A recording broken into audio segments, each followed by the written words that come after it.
계시록 13장 11절에서 18절 읽겠습니다. 내가 보매 또 다른 짐승이 땅에서 올라오니 어린 양아지도 뿔이 있고 영처럼 말을 하더라. 그가 먼저 나온 짐승의 모든 권세를 그 앞에서 행하고 땅과 땅에 사는 자들을 처음 짐승에게 경배하게 하니 곧 죽게 되었던 상처가 나은 자니라. 큰 이적을 행하되 심지어 사람들 앞에서 불이 하늘로부터 땅에 내려오게 하고 짐승 앞에서 받은 바 이적을 행함으로 땅에 거하는 자들을 미혹하여 땅에 거하는 자들에게 이르기를 칼에 상하였다가 살아난 짐승을 위하여 우상을 만들라 하더라. 그가 권세를 받아 그 짐승의 우상에게 생기를 주어 그 짐승의 우상으로 말하게 하고 또 짐승의 우상에게 경배하지 아니하는 자는 몇이든지 다 죽이게 하더라. 그가 모든 자, 곧 작은 자나 큰 자나 부자나 가난한 자나 자유인이나 종들에게 그 오른손에나 이마에 표를 받게 하고 누구든지 이 표를 가진 자 외에는 매매를 못하게 하니 이 표는 곧 짐승의 이름이나 그 이름의 수라. 지혜가 여기 있으니 총명한 자는 그 짐승의 수를 세어보라. 그것은 사람의 수니 그의 수는 666이니라. 아멘.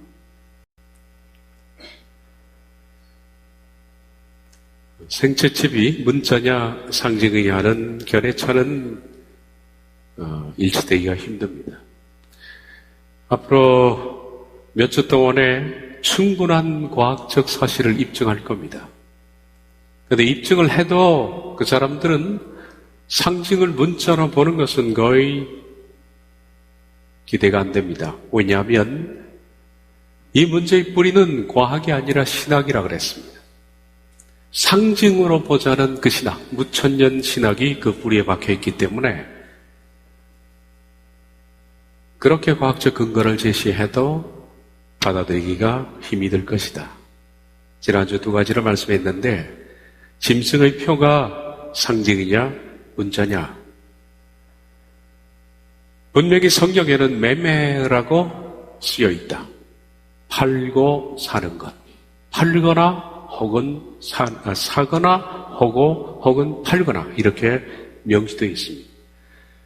그래서 혹시 이 팔고 사고 하는 아브라조 홀레오라는 이 누라가 성경에서 상징으로 쓰여진 것이 있는가 하는 것을 찾아보면 한 군데도 없다라는 겁니다. 따라서 성경에서 팔고 산다라는 단어가 문자로만 쓰여졌다. 상징으로는 한 군데도 쓰여진 것이었기 때문에 계시록 23장 역시도 마찬가지로 매매는 분명히 매매다. 두 번째, 그 표를 오른손에나 혹은 이마에 삽입을 해 넣는다는데 성경에는 이 문제에 대해서 원문적 표기는 카라그마 에피. 에피는 바로 위쪽이라는 뜻입니다. 온. 근데 카라그마라는 파서 찌르는 것이 안쪽인데 왜 온이라고 썼을까? 도저히 문법적으로 말이 안 되는 그 이유는 제가 말씀드린 것처럼 요한이 고민했을 것이다. 그는 마지막 시대 되어질 일들을 지금 하나님께서 주신 환상을 통해서 본 겁니다. 수많은 사람들이 줄을 서 있고 물건을 팔고 사는데 매매 수단으로 쓰여진 것이 바로 살갗 근육 안쪽이 아니라 살갗 바로 밑쪽. 그래서 그것이 온인지 인인지 애매한 위치에 쓰여져 있다. 따라서 요한은 문법적으로 맞지는 않지만 바로 위쪽에 파서 찔렀다라는 그 표현을 쓴 것이다. 지난 시간에 말씀드렸습니다. 베리칩이라는 것이 현재 도대체 무엇이며 또 무엇을 하기 위해서 이것이 만들어졌을까? 분명한 사실 하나는 짐승의 표로 가는 과정에 있어서 베리칩은 상당히 완성적 단계에 와 있는 기술입니다. 여러분, 이 조그만 것이 무슨 기술적이냐라고 생각하지만은 어떤 과학자가 그렇게 말했습니다. 베리칩은 현대 과학의 최첨단에 서 있다고 그랬습니다. 우리가 보기에는 몇 건 아니겠죠. 그러나 이것은 짐승의 표로 가는 과학적인 완성 단계입니다. 모르겠습니다. 이것보다 또 진일보한 것이 나올지 아니면 이것이 완성 단계에서 끝날지는 모르겠습니다. 따라서 우리들은 베리칩에 대해서 좀 더 상세히 그 부분을 조사할 필요가 있다는 것을 느낍니다. 먼저 첫 번째, 베리칩이 뭐냐 하는 겁니다. 베리칩은 신분을 확인하는 칩이라는 뜻입니다. Verification, 이것은 신분 확인입니다. 그리고 칩입니다. 이 신분 확인 용도로 처음으로 만든 게 미국의 ADS사입니다. Applied Digital Solution 이라는 것의 약자인 ADS사가 미국에서 이 칩을 처음으로 만들었습니다. 만든 용도는 신분 확인용 칩입니다. 베리칩의 본래 기능은 다음과 같습니다. 베리칩은 원래 우리가 주민증을 지금 가지고 다니는 것처럼 이것을 몸속에 지니고 다녀서 자신의 개인 신분을 확인하는 용도로 만들어진 겁니다. 길을 가다 보니까 어떤 사람이 갑자기 쓰러져 있습니다. 의식이 없습니다. 그럴 경우에 이 사람의 신분을 어떻게 확인할 수 있을까? 그리고 이 사람이 뭐 때문에 쓰러져 있는지 사람들이 모릅니다. 그럴 경우에 만약에 이 사람 속에 베리칩이 들어있다면 그의 몸속에 삽입된 이 베리칩의 개인 식별 번호를 통해서 스캐너만 갖다 대면 이 사람이 누군지 그리고 어떤 병력이 있는지 에 관한 정보들이 바로 뜹니다. 이것이 바로 경찰이 가지고 있는 데이터베이스와 병원이 가지고 있는 데이터베이스와 서로 연결이 되어서 이 사람이 어떤 질병으로 쓰러졌는지, 심장질환인지, 아니면 평소에 어떤 질병이 있는지를 즉각적으로 연결이 되어서 병원이 응급조치를 할 수 있는 상황까지 만드는 것. 이것이 바로 베리칩의 최초의 목적이었습니다. 즉, 몸속에 삽입할 수 있는 신분증, 그리고 이 사람의 모든 정보를 집어넣어서 그를 도와줄 수 있는 그런 것들로 만든 것이 베리칩이었습니다. 그런데 문제는 이 베리칩 안에 또 다른 추가 기능이 있느냐 하는 것입니다. 베리칩은 단순한 신분증으로만 끝난다면 무슨 문제겠습니까마는 이 베리칩의 다른 추가 기능이 문제입니다. 베리칩이 말씀드린 것처럼 신분 확인용 칩으로만 사용된다면 우리 이것이 짐승의 표라고 단정하는 건 좀 어렵습니다. 그런데 이 칩을 가지고 다음 아래에서 나오는 여러 가지 추가 기능들을 수행할 수 있는 나노 플러스 칩들이 내장되어 있기 때문에 문제입니다. 만약 이것이 정말 이 칩 안에 이런 기능들이 내장되어 있다면 짐승의 정부인 생의 정부가 들어서서 공개적으로 이 정부가 활동을 시작할 때 이 속에 있는 나노 플러스 칩을 통해서 얼마든지 사람을 통제할 수 있는 기능을 그때 활용할 수 있다라는 것이 문제가 되는 겁니다. 계시록에서 말하는 짐승의 표는 다음 세 가지를 충족시켜야 합니다. 첫째는 매매, 두 번째는 감시와 추적입니다. 그리고 통제도 포함하겠죠.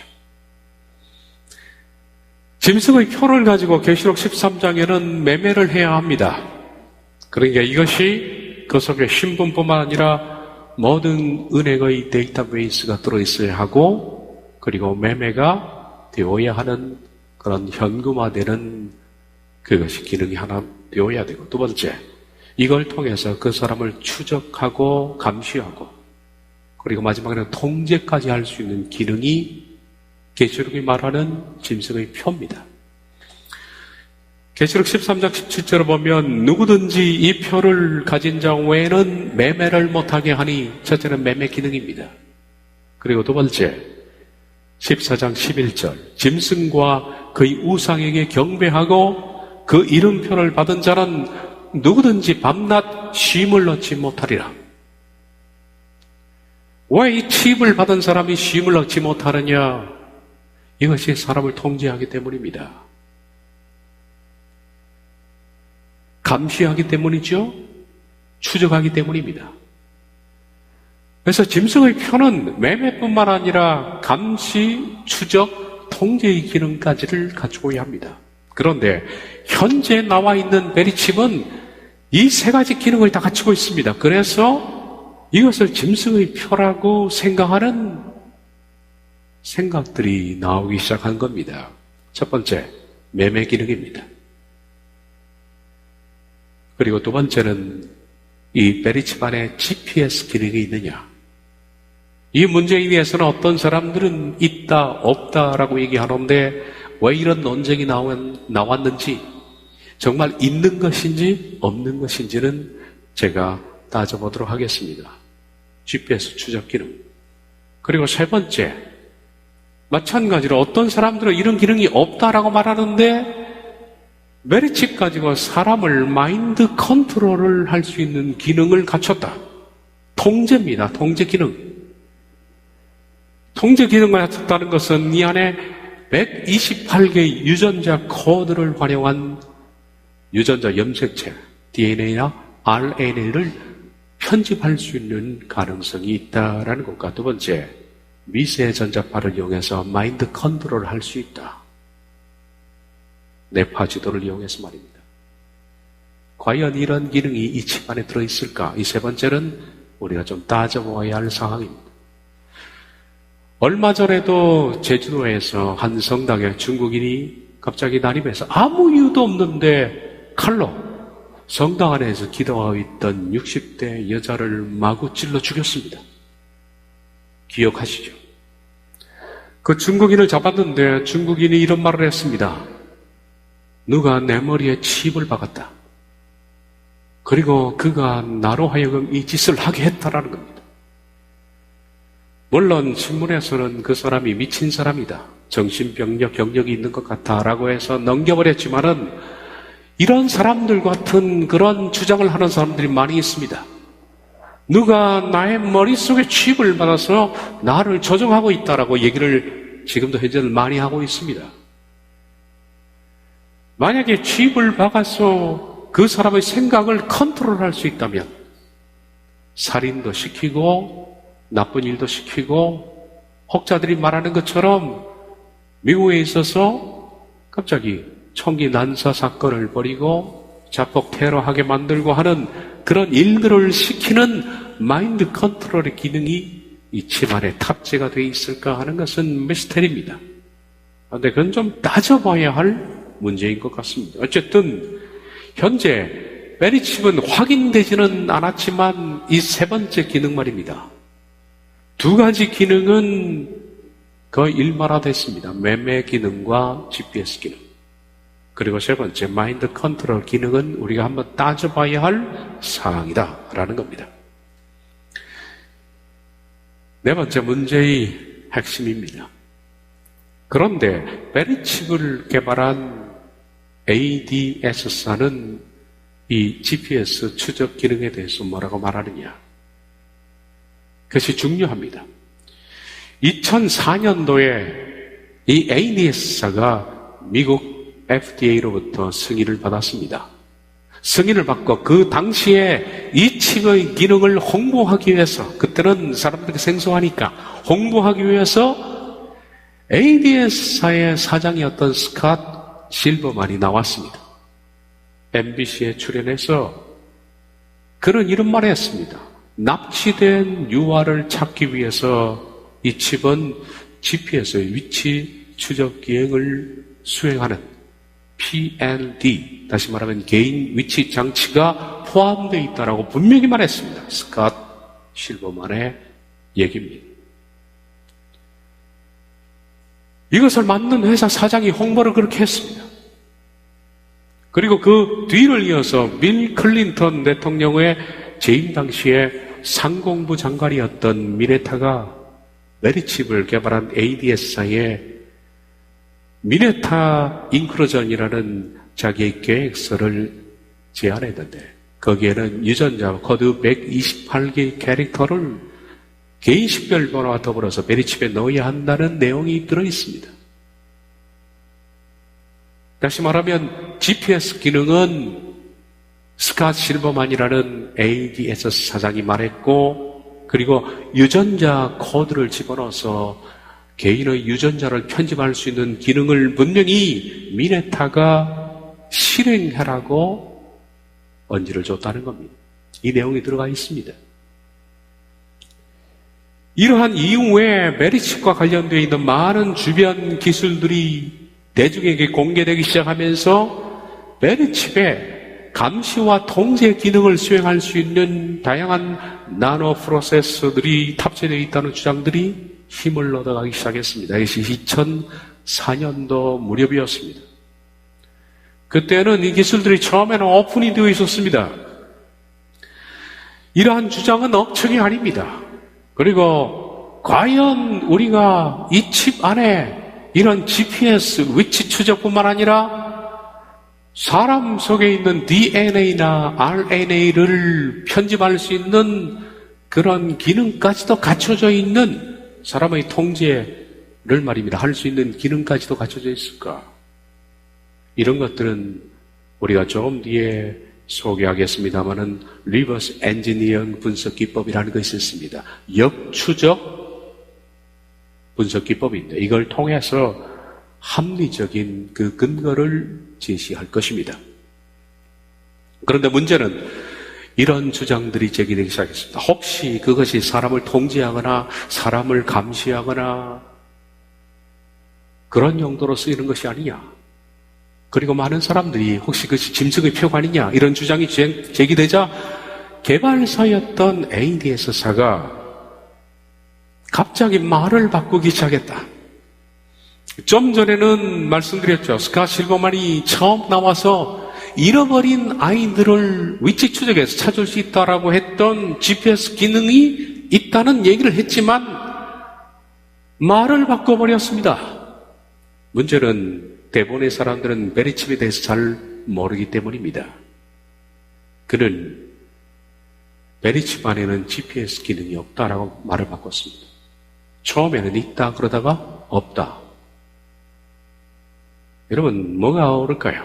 그 말 가운데 뿐만 아니라 인터넷과 언론을 통하여서 역정보를 흘리고 있다라는 겁니다. ADS사가 갑자기 말을 바꾸어서 베리칩에 추가된 기능들을 부인하거나 숨기고 있기 때문에 베리칩의 기능들을 두고서 논쟁이 가열되고 있습니다. 어떤 사람들은 매매 기능에 대해서는 더 이상 논쟁거리가 없습니다. GPS 기능이 있느냐? 두 번째, 그를 통제할 수 있는 유전자 코드를 통제할 수 있는 기능이 있느냐 하는 이 문제를 놓고서 논쟁이 가열된다. 분명히 처음에는 그들이 그렇게 말을 했다가 갑자기 입장을 바꿔버리는 바람에 무지한 대중들만 이 문제를 가지고 논쟁을 하기 시작했다는 겁니다. 베리칩의 매매 기능 그리고 감시와 통제 기능은 세계 정부를 구현하기 위해서 그것이 가능하려면 짐승의 표인데 이 짐승의 표의 핵심 기능이 매매 그리고 추적 통제입니다. 이게 굉장히 중요한 문제입니다. 아까 말씀드린 것처럼 계시록 13장 7절 매매 기능입니다.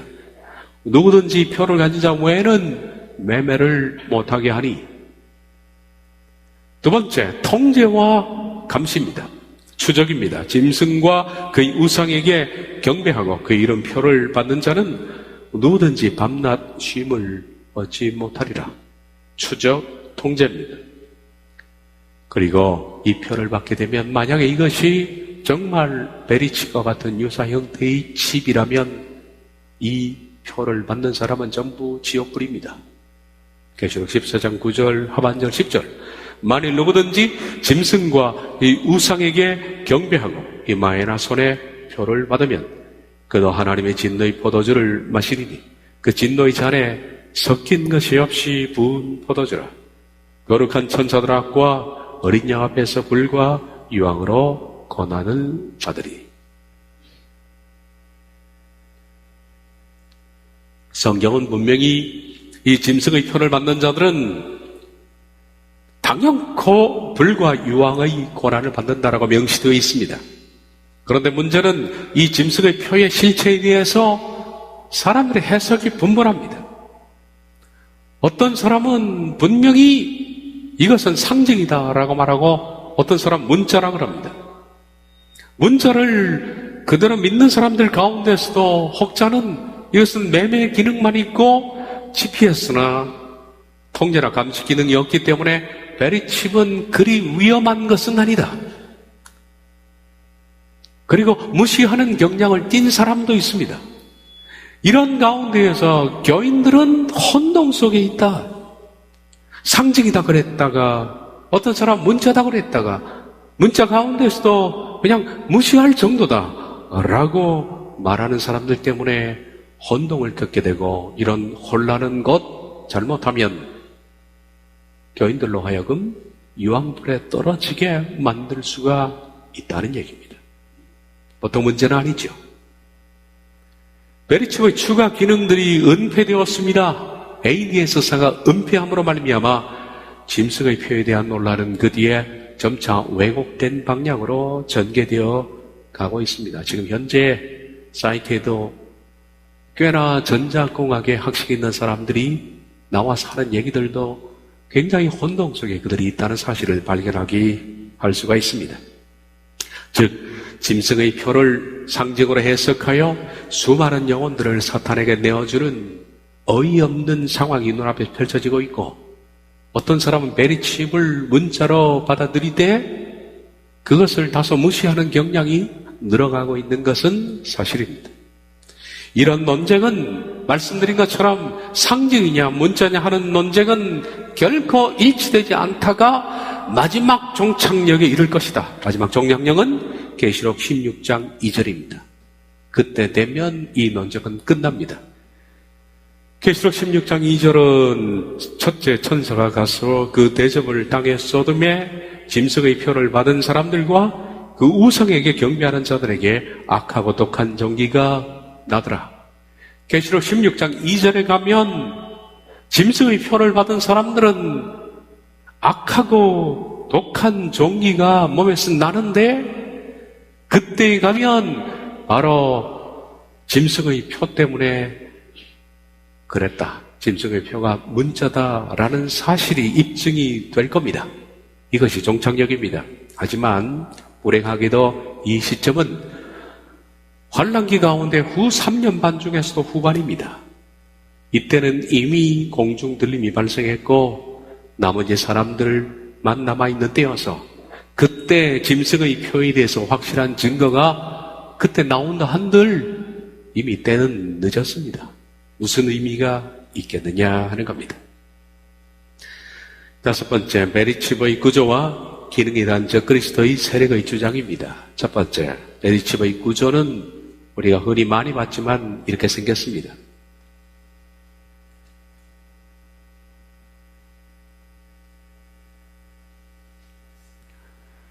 이 부분은 본드 부분입니다.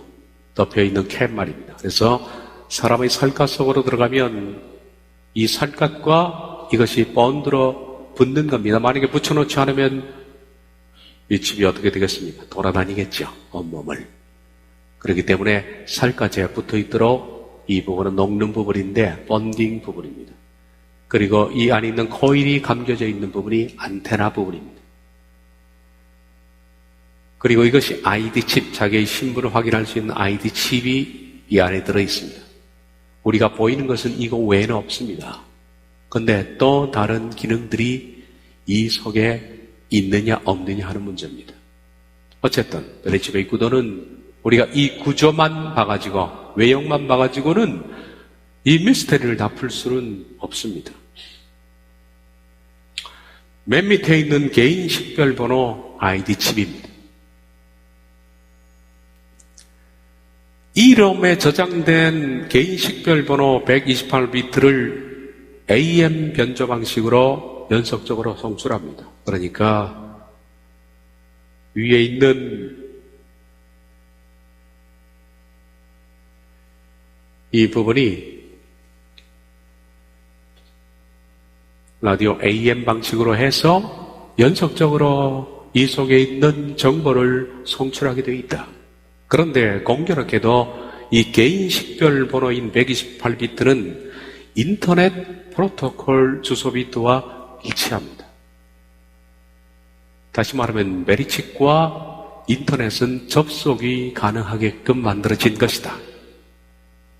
그래서 이 칩을 박은 사람들은 인터넷과 접속이 됩니다. 실제로 접속이 됐고요. 증명이 된 겁니다. 이런 식이겠죠. 사람의 몸속에 칩을 박았습니다. 칩을 박았으면 이 칩에서 이 블루투스라는 이 기능을 통해서 핸드폰과 서로 연동이 됩니다. 그러면 사람의 몸에 있는 자기의 변화, 상태 이런 것들이 지금 현재는 이 모바일 폰과 연동이 됩니다. 그리고 연동이 된 이 문제는 AM 방식으로 송출된 라디오 프리퀀트가 여기에 케어 서버 쪽으로 연결이 됩니다. 그러면 케어 서버에서 인터넷을 통해서 여기에 닥터에게 또 연결이 되게 돼 있고, 닥터는 이 사람을 원거리에서 인터넷으로 통제할 수가 있습니다.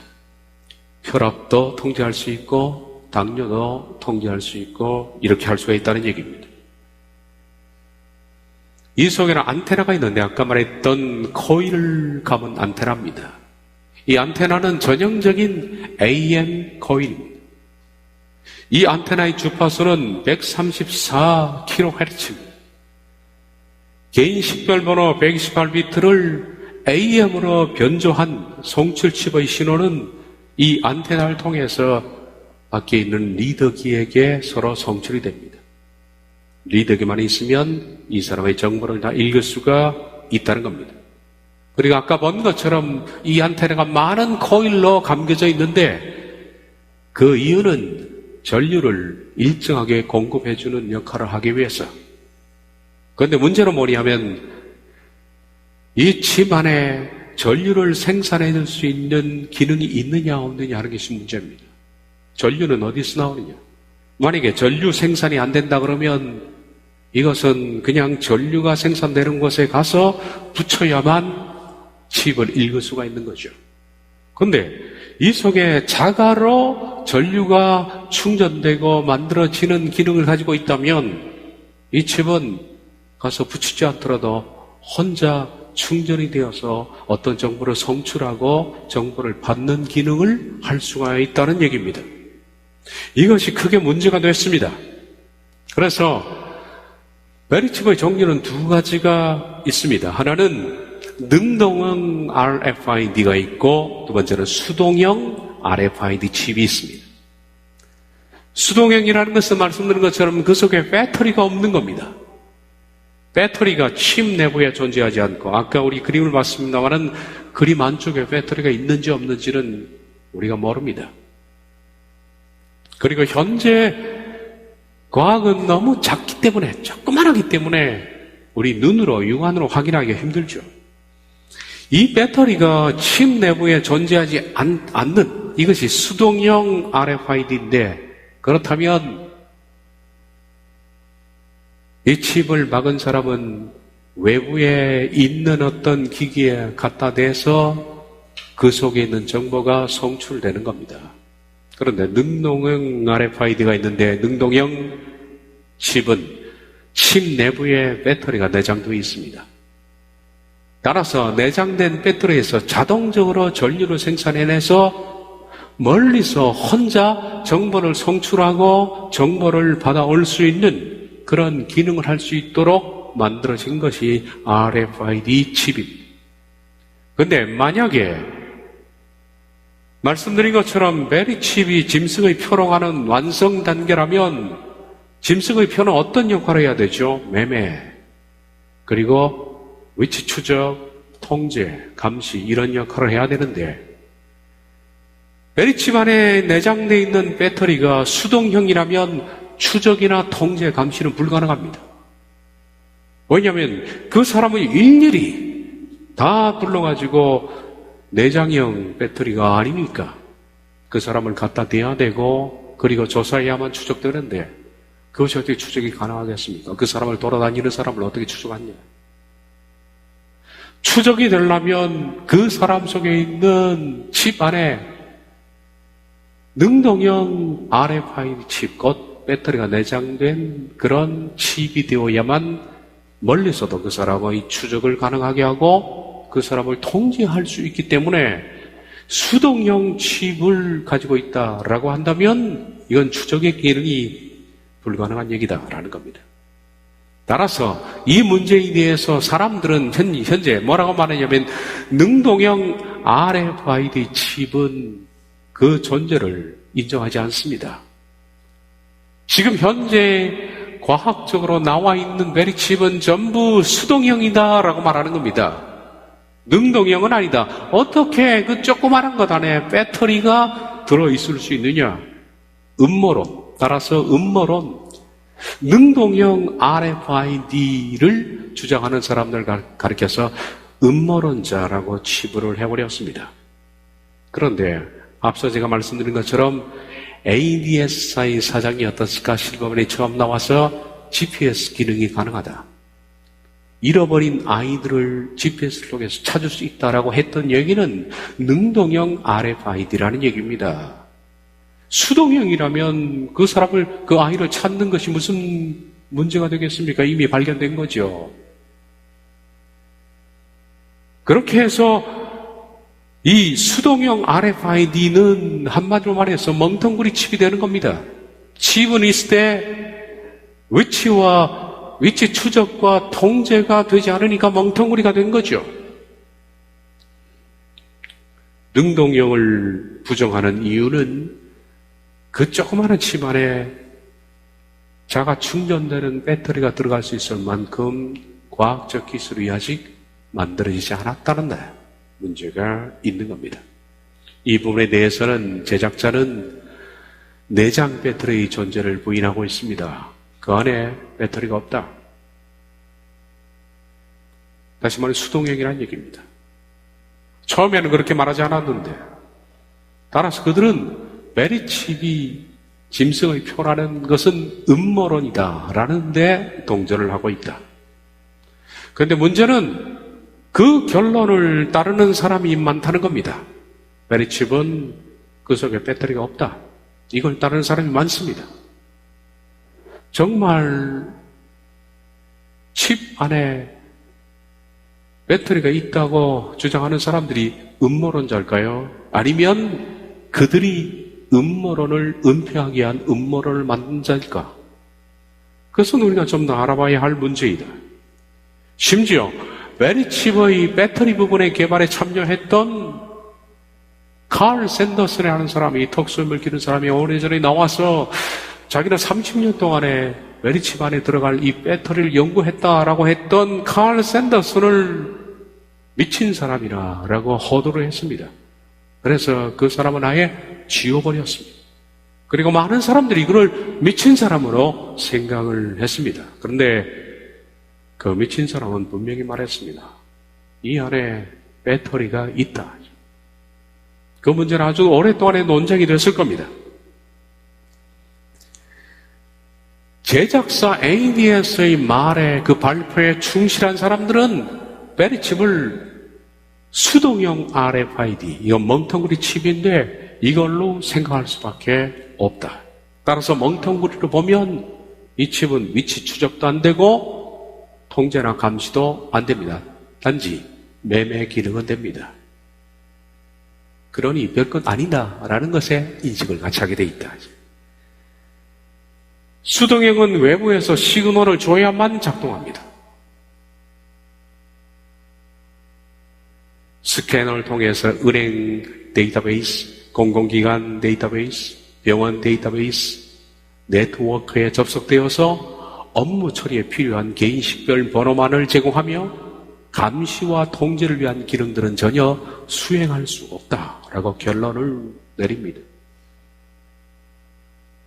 이 칩을 만든 적그리스도의 세력들은 단순한 신분증, 안전한 전자신분증을 짐승의 표 또는 감시와 통제를 위한 도구라고 모함하는 것은 기술을 전혀 이해하지 못하는 종교 광신자들이 꾸며낸 음모론적 주장이다라는 것을 주장합니다.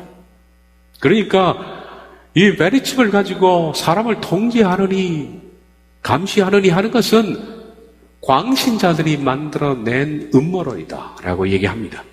그 얘기에 의해서 대중들은 상당히 많이 설득되어 가고 있는 중이라고 생각합니다. 그러면서도 한편으로 참 말도 안 되는 얘기는 이 베리칩을 이용해서 다양한 모바일 기기들을 제작해내고 출시하고 생체칩을 만들어내면서 이 칩이 앞으로 미래 사회를 이끌어 나갈 미래의 행복을 여는 열쇠라고 사람들에게 끊임없이 선전활동을 해오고 있습니다. 이율배반적이죠.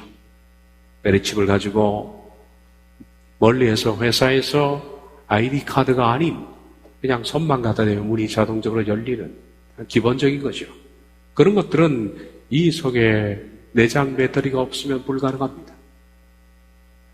그런데도 그런 것들은 선전해 나가면서 동시에 능동형 RFID를 말하는 사람들을 광신도로 몰고 있다라는 겁니다. 과연 그들의 말처럼 베리칩이 수동형일까? 그들의 말이 거짓임을 뒷받침해주는 명백한 증거가 있습니다.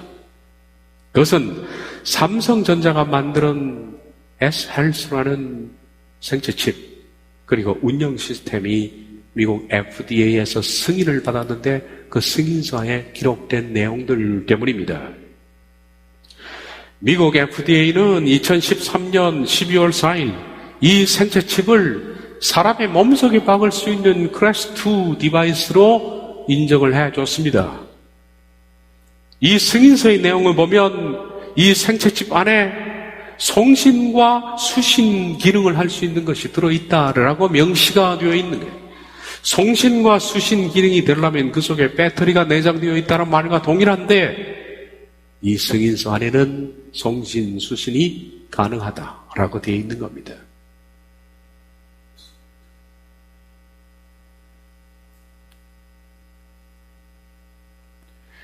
이것은 삼성의 S-Health의 이름입니다. 그리고 여기에 보면 삼성전자, S-Health, 그리고 송신과 수신 기능이 있다라고 명시되어 있죠.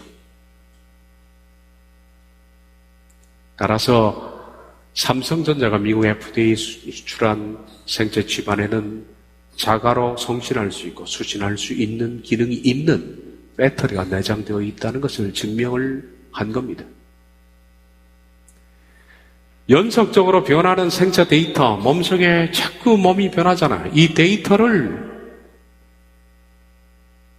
어떤 서버에 접속해서 계속적으로 송신하고 수신할 수 있으려면 그 안에 바로 배터리가 존재해야 한다는 얘기입니다.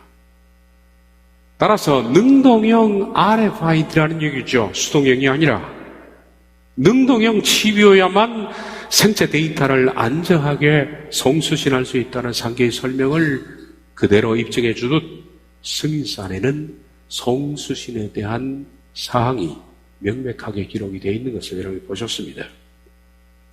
다시 한번 부연해서 설명하면 전자기장 변화에 의한 수동 충전에 의해서는 전원이 불안정하기 때문에 신뢰할 만한 연속적인 생체 데이터를 얻을 수 없습니다. 그렇잖아요.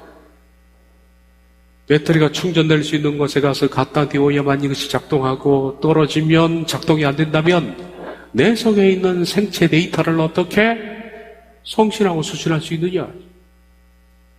우린 길거리 가면서 그 사람이 혼자 다니는데 계속 몸은 변화하죠. 혈압은 높아가고 당은 늘어가고 심장박동은 불규칙하고 이걸 병원 데이터베이스에 송신을 해야 되는데 그 속에 배터리가 없다면 어떻게 변화하는 몸 상태를 송신하겠느냐 이죠. 그리고 어떻게 그를 인터넷에 앉아있는 닥터가 인터넷을 통해서 그를 치료할 수 있겠느냐. 불가능하죠. 따라서 어떤 배터리를 충전할 수 있는 곳에 갖다 대어야만 그 순간에 자기 속에도 몸속 데이터가 빠져나가서 병원에 송신되고 떨어지면 송신될 수 없다는 얘기는 생체 칩이 아무런 의미가 없다는 얘기입니다. 따라서 생체 칩으로서의 기능을 발휘하려면 송수신이 가능해야 되고, 송수신이 가능한다는 것은 그 안에 분명히 배터리가 내장되어 있다니, 칼 샌더슨의 말이 옳다는 얘기입니다.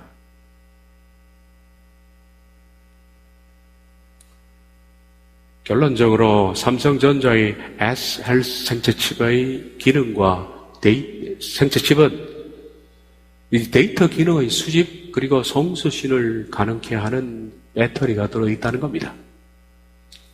삼성전자의 S-헬스 생체칩도 배터리를 내장하고 있는 능동형 RFID 칩임을 이 승인서가 한번 입증도 해주고 있는데, 그렇다면 그 이전에 스캇 실버만이 말한 GPS 기능 이런 것들이 사실이었다. 말은 바꿨지만은 그걸 다시 한번 증명해 주는 셈이 된다.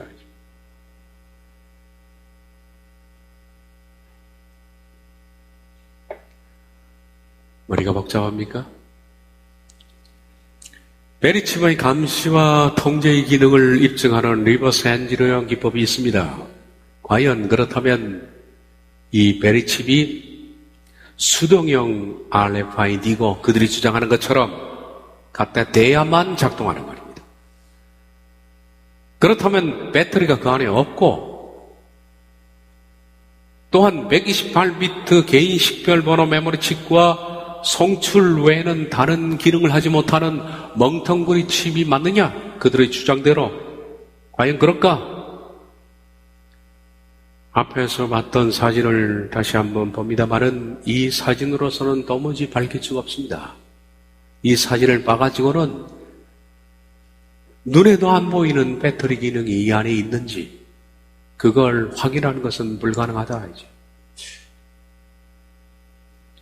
이 사진만으로는 이것이 먼 거리에 있는 장거리 통신이 가능하냐, 그렇지 않느냐.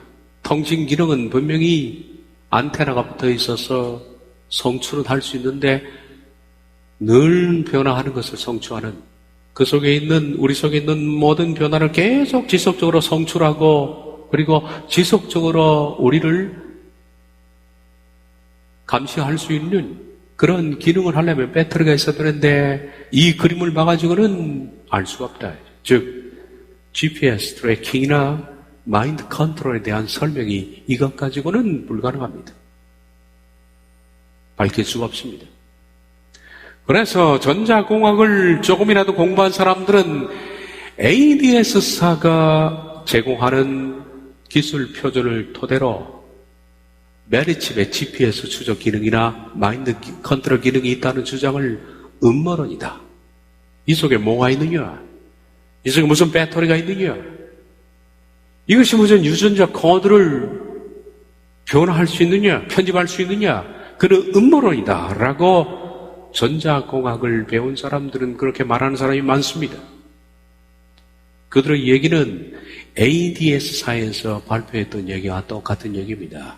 그러니까 그들의 얘기와 같이 보조를 맞추는 얘기, 그들의 계획대로 움직이는 얘기입니다. 그러면서도 하나, 이 베리칩의 매매 기능은 인정하고 있습니다. 이 매매 기능은 그냥 은행에 가서 스캐너에 갖다 대면 자동적으로 전류가 흘러서 그 속에 인정이 되니까 스캐너 있는 곳에는 이 칩은 배터리가 없어도 갖다 대면 되잖아요. 그래서 모든 상점에는 다 스캐너가 있으니까 스캐너에 있는 것에 그냥 물건을 사서 내가 그것을 내 가방에 집어넣고 칩 박힌 그 부분을 스캐너에 갖다 대면 전류가 흘러 들어와서 내 은행 데이터베이스에서 저쪽으로 그냥 계좌가 이체되는 그 기능을 할 수 있다는 것은 인정합니다. 그리고 또한 은행뿐만 아니라 경찰이 가지고 있는 스캐너를 갖다 대면 전류가 흘러 들어가서 그 사람의 신상 정보를 다 알 수가 있다. 이런 정보는 인정을 합니다. 그러면서도 ADS사의 부연 설명들과 전자공학자들의 주관적 확신을 믿고 베리칩을 과학기술의 편리함에 편승할 신분 증명 도구로만 받아들인다는 것은 얼마나 위험한 일인가. 만약에 위치 추적이나 감시 통제 기능이 없다라고 생각한다면 이 칩은 짐승의 표가 되기에는 뭔가 하나가 부족합니다. 짐승의 표가 되려면 매매지만은 감시, 위치 추적도 가능해야만 되기 때문에 그래서 사람들이 베리칩을 무시하는 경향이 이 전자공학자들의 얘기를 듣고서 그러는 겁니다. 뭔가 좀 비슷하긴 한데 위치 추적이나 통제는 불가능하기 때문에 이건 아직 아닌 것 같다. 아직 완성 단계에 이르기에는 한참 먼 것 같다. 그렇게 해서 무시합니다. 무시하게 되면 그 결과 이것이 만약에 전 세계에 퍼지게 된다면 사람 받게 되지 않겠습니까?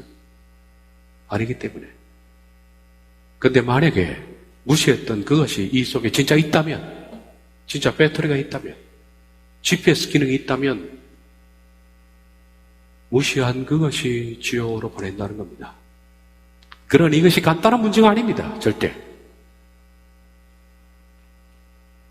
그런 주장에 동조하는 자들이 베리칩을 짐승의 표로 가는 완성체 형태라는 사실을 부인함으로써 세계 정부자들의 말에 순응을 합니다.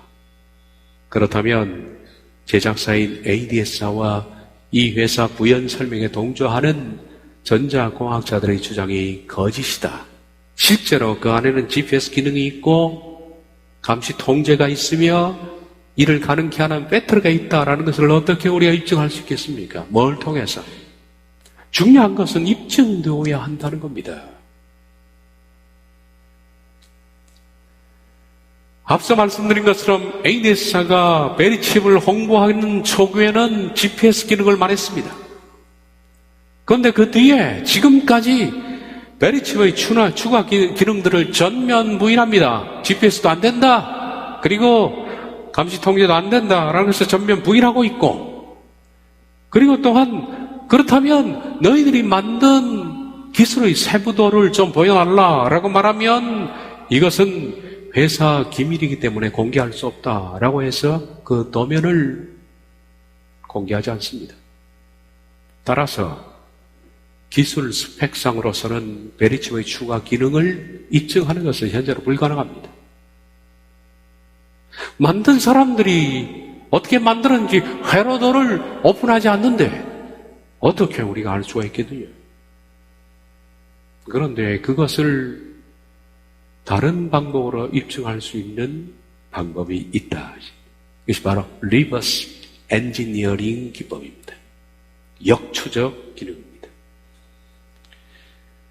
이것은 기술 스펙상으로 베리칩의 추가 기능들을 입증하는 것은 어려운 문제지만 자기들이 입을 닫고 우린 그거 없다 보여달라 그러면 기밀이다 안 보여주지만 그 추가 기능들을 수행하는 나노 프로세스들이 베리칩 안에 탑재되어 있음을 입증하는 것은 안 보여주면 불가능하냐? 그렇지는 않습니다. 그걸 가능케 하는 기법이 있는데 그것이 바로 역추적 기능입니다.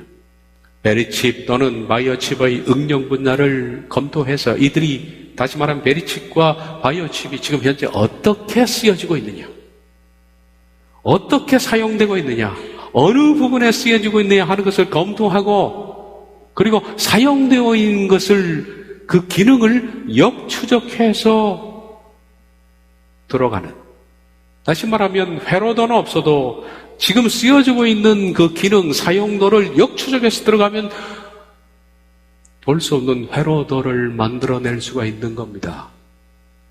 이것이 바로 리버스 엔지니어링 기법이라 그렇게 공학에서는 말을 합니다. 이렇게 하면 베리칩 안에 내장된 나노 프로세스 칩의 종류와 스펙들을 도출해낼 수가 있다. 가능한 얘기입니다. 이 제작사인 ADS사가 베리칩의 구조와 기능들을 솔직하게 제시하면 뭐가 되느냐? 이게 바로 짐승표다. 이게 되는 거예요.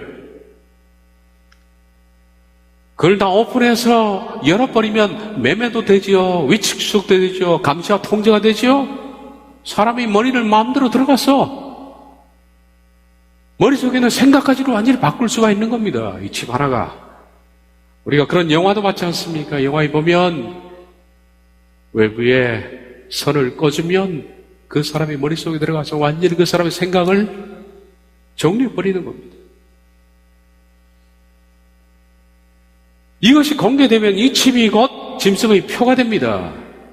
그러면 알리는 꼴이 되지 않습니까? 그렇다면 누가 짐승의 표를 받겠느냐?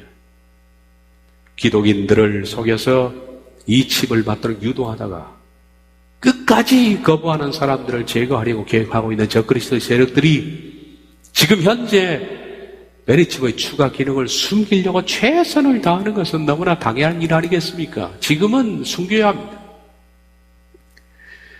적그리스도 세력들은 각종 혜택과 사회적 불이익을 통해서 이 메리칩과 비슷한 류의 칩들을 지금 실행 중입니다. 바이오 칩, 전자 타투, 그리고 알약 칩. 알약 칩은 하나를 먹으면 이것이 몸속에 들어가서 몸 안에 나중에 배설될 때까지 모든 것에 사진을 다 찍어버리잖아요.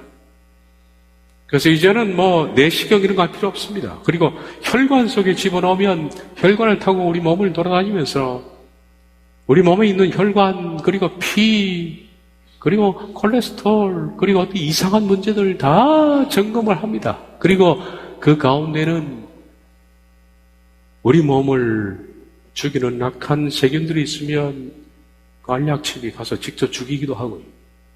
몸에 집어넣은 몸 안에 있는 신체를 다 찍어버립니다. 이런 알약칩들, 이런 것들을 지금 현재 실행 중입니다. 이것을 사람의 몸에 이식받거나 붙이도록 해서 메인 슈퍼컴퓨터와 네트워크로 연결한 뒤 처음 단계에서는 아마 감심을 하겠죠.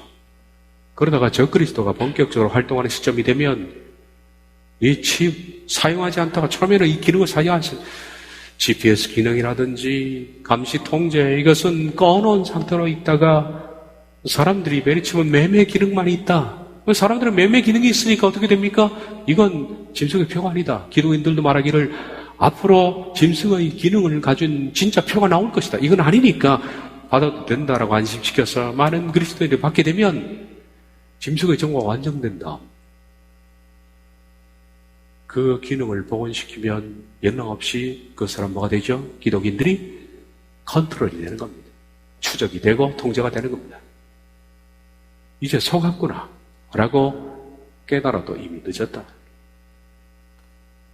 우리는 메리칩이 능동형이라는 것을 뒷받침할 수 있는 신뢰할 만한 자료들을 제시할 수 있다면 메리칩이 단순히 신분증이 아니라 감시와 통제를 위해서 만들어진 컴퓨터의 작은 단말기에 해당한다는 것을 입증할 수가 있을 겁니다. 즉, 지금 현재는 메리칩을 만든 회로 도면이 없기 때문에 감시와 통제에 대한 근거들을 가장 확실하게 제시할 수는 없습니다. 현재까지의 기술들과 특허 현황들, 그리고 일루미나티와 프리메이슨들이 구해온 어젠다들, 응용 분야들을 면밀히 분석을 해보면 메리칩 안에 감시와 통제의 기능을 수행할 수 있는 나노 프로세서들이 탑재되어 있느냐 하는 것을 증명해낼 수가 있습니다. 공학에서는 이러한 기법을 리버스 엔지니어링이라고 합니다. 역추적인데요.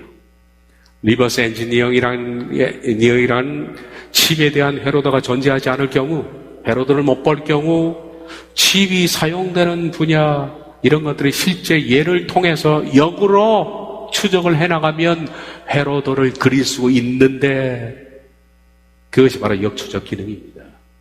이걸 통해서 우리들은 메리칩의 추가 기능을 유추해낼 수가 있다. ADS가 그동안 대중매체를 통해서 홍보해왔던 내용들, 다보스 포럼 같은 세계 경제 협의의 어젠다들, 정부 부처들의 신사업 분야 지원 계획들, 그리고 메리칩과 유사한 칩과 장치들에 차용된 기술과 이 기술과 관련된 특허 현황들을 분석해서 역으로 메리칩을 추적해 나가면 이 속에 배터리 기능과 그리고 GPS 기능과 감시, 통제 기능에 대한 회로도가 머릿속에 그려질 수가 있다.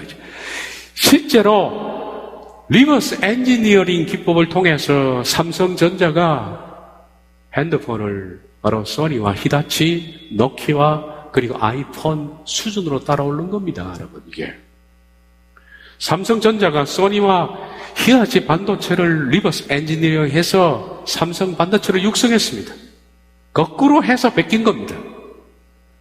핸드폰도 핀란드의 노키아 폰, 그리고 미국의 아이폰을 회로도 없지만은 그 기능들을 리버스 엔지니어링해서 삼성 스마트폰을 만들어낸 겁니다. 그러니까 아이폰 입장에서는 이건 뭐 베낀 것도 아닌데 거꾸로 들어온 거 아니에요. 그러니까 정말 화가 나죠. 그런데 이걸 어떻게 할 수 있는 방법은 없는 겁니다. 하기야 삼성전자의 스마트폰도 중국이 또 그걸 리버스 엔지니어링해서 회로도 없이도 그걸 만들어내지 않습니까? 그 기법입니다. 이렇게 리버스 엔지니어링 기술은 이미 공학계에서는 일반적인 과학적 검증 방법입니다. 이 방법으로 베리칩을 분석해낸다고 해도, 그래서 베리칩 안에 아마 역추적을 해서 지금 베리칩이 사용되고 있는 여러 가지들을 보면 분명히 GPS 가능합니다. 감시 통제가 가능합니다. 근데 그런 것들을 역추적해서 이 기법을 통해서 회로 도면을 만들어내도 믿지 않겠다고 다짐을 하는 사람들은 절대 믿지 않을 겁니다. 변하지 않습니다. 나아가 재물이 많은 사람도 베리칩을 짐승의 표로 인정하기는 대단히 어려울 것이다. 왜냐하면 향후에 베리칩을 통해서 재산을 등록하고 신분을 확인하게 될 것이므로, 베리칩을 짐승의 표로 인정하면 모든 재산권을 포기해야만 합니다. 뿐만 아니라 교회도 칩을 짐승의 표로 인정하기는 어렵습니다. 왜냐하면 이것이 교회가 처한 난감한 상황인데, 교회가 이걸 인정하게 되면 짐승의 표, 저게 짐승의 표다라고 한다면 교회는 쓰지 말아야 되죠. 그러면 헌금을 거둘 방법이 없다 하죠. 현금 없는데 전부. 현금 없는데 뭘로 내겠습니까? 전부 자신 속에 있는 칩을 가지고 내어야 하는데, 칩을 가지고 내려면 교회에서는 단말기를 비춰야 되겠죠? 그 단말기가 짐승의 표라고 얘기를 하는데, 베리칩의 개인 식별 번호를 통해서 연결된 은행 데이터베이스 계좌에서 돈이 자동적으로 교회 계좌로 인출될 거 아닙니까? 그럴 때 베리칩을 짐승의 표라고 인정하게 되면 교회에 베리칩 스캔 시스템을 갖출 수 없게 됩니다. 그러면 교회는 헌금을 받을 방법이 없다. 그때 되면 헌금을 낼 방법이 없습니다. 우리 교회도 만약에 그때 생존에 있다면 여러분이 돈을 낼 수 있는 방법은 없습니다. 종이 돈을 가지고 와도 소용이 없으니까. 어떻게 될까요, 그러면? 우린 집세를 어떻게 내죠? 집세는 어떻게 내요? 전기료는 누가 냈고? 혹시 칩 받은 분이 대신 내줄까요? 칩 받은 사람은 교인이라고 인정할 수도 없는데. 어떻게 될까요? 해체입니다, 해체. 해체. 그 당시는 교회가 해체가 됩니다. 진짜 교회들은. 그러므로 교회가 베리칩을 완성으로 가는 짐승의 표로 인정하는 것은 신학적 문제도 문제이지만은 현실적 가장 큰 장애물이 될 수밖에 없다. 이처럼 베리칩을 짐승의 표로 가는 완성체 과정이라고 인정하는 것은 자신의 삶을 통째로 부인하는 꼴이 된다. 이미 중학교 2학년 기술교과서에 나왔습니다. 본 분들이 많지요. 베리칩이 앞으로 전자화폐의 기능을 담당하게 되며 모든 지폐들은 없어진다 라고 중학교 2학년 기술교과서에 나왔습니다.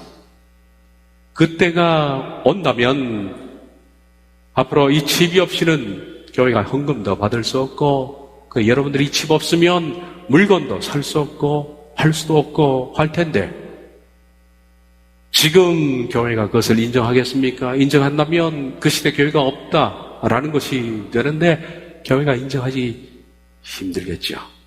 그리고 돈 많은 사람들도 인정하기 힘들 겁니다. 자신의 삶을 포기하면서 과연 이걸 인정할 사람이 누가 있을까? 다음 시간에는 좀 어려운 내용이 되겠습니다만은 역추적을 한번 해보겠습니다. 리버스 엔지니어링 기법을 통해서 과연 이 칩들이 지금 현재 쓰여지고 있는 이 기능들을 보면 역으로 회로도가 이 속에 분명히 GPS 기능을 만들어 둔 것이 가능하다. 그리고 감시와 통제가 가능하다. 그 속에 배터리가 분명히 있다는 것을 역으로 추적해서 충분히 알 수가 있다는 겁니다. 이 칩은 우리에게 아주 가깝게 지금 다가왔습니다. 그리고 지금 보편화되고 있습니다. 이뿐만 아니라 이 칩과 현재 모든 사물에도 사물 인터넷, 그래 사물에도 전부 칩, 눈에 보이지 않는 연필 찍으면 그 조그마한 크기의 칩들을 전부 사물에 박아뒀습니다. 그래서 사물과 사람이 서로 교통할 수 있도록, 통할 수 있도록. 여러분들이 만약에 옷을 길거리에서 잃어버려서 길거리에 놔둔 있지 않습니까? 그 옷을 어떻게 찾아줄까요? 근데 앞으로는 걱정할 필요 없습니다. 그 옷에는 칩이 박혀있기 때문에 그 칩에 스캐너 갖다 대면 누구 옷인지 대본에 나오는 거예요. 경찰이 다 갖다 주게 돼 있다. 이것이 현재 만들어지는 사물 인터넷입니다. 사물 인터넷은 거의 완성 단계에 와 있다는 겁니다. 이제 사람 속에 들어와 있는 인터넷, 칩, 그리고 사물에 있는 인터넷, 그리고 서버, 이것들이 서로 교통하는 날, 우리들은 돈도 필요 없고 갈 곳이 없다. 교회는 해시될 것이고 각자 믿다가 가야 될 때가 오는 것입니다. 기도하겠습니다. 자비하신 하나님, 시기가 눈앞으로 점점 다가오는데 우리들은 어떠한 사람이 되어야 하는지를 깊이 생각하게 해 주시옵소서. 과연 나는 끝까지 신앙을 지킬 수가 있을까? 과연 나는 매매라는 이 물질을 포기하면서 신앙을 지킬 수가 있을까? 이 표를 받지 않으면 며칠은 다 잔악하게 죽인다고 했는데 과연 그 앞에도 나는 굴하지 않을 수 있는가? 주님, 우리에게 힘을 주시옵소서. 예수님의 이름으로 기도하옵나이다.